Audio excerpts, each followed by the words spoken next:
I would have to say that most humans are addicted to drama. They really are. You've seen it. Anyone who's taken SES, Sexual Energy School, has seen it. They're addicted to drama. They can't live without it. The moment that drama goes out of their life, they get bored, they get uneasy, they get desperate. So they will create something. They will destroy something of their own, or usually something of somebody else's, in order to feed. Now, feeding is just energy that's kind of gotten into motion, kind of a weird motion, and then they take a big bite out of it. They just like being around it. It's stimulating. That's a vampire.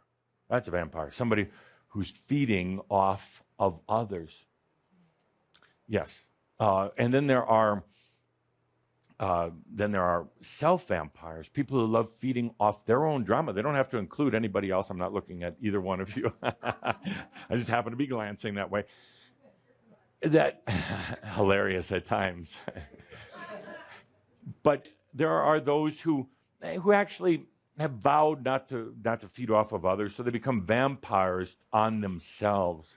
And they create this game, as Andra knows, with their aspects. One feeding off the other, feeding off the other. They actually take it so far, having to believe that they're really getting it from somewhere else. They create divisions or walls in their identity. It's called multiple personality disorder. One aspect feeding off the other. And they have to pretend the other is not really there so they can think that they're feeding. Drama, by the way, is an inappropriate sexual energy.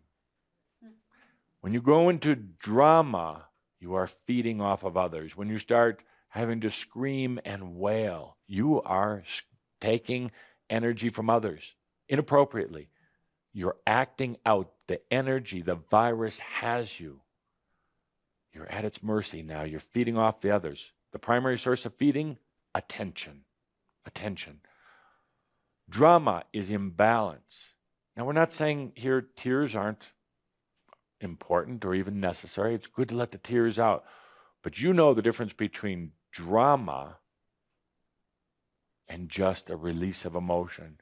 You know when the virus is truly feeding, looking for attention, looking for everybody to come rushing over to you, looking for you to feed off of them. It's not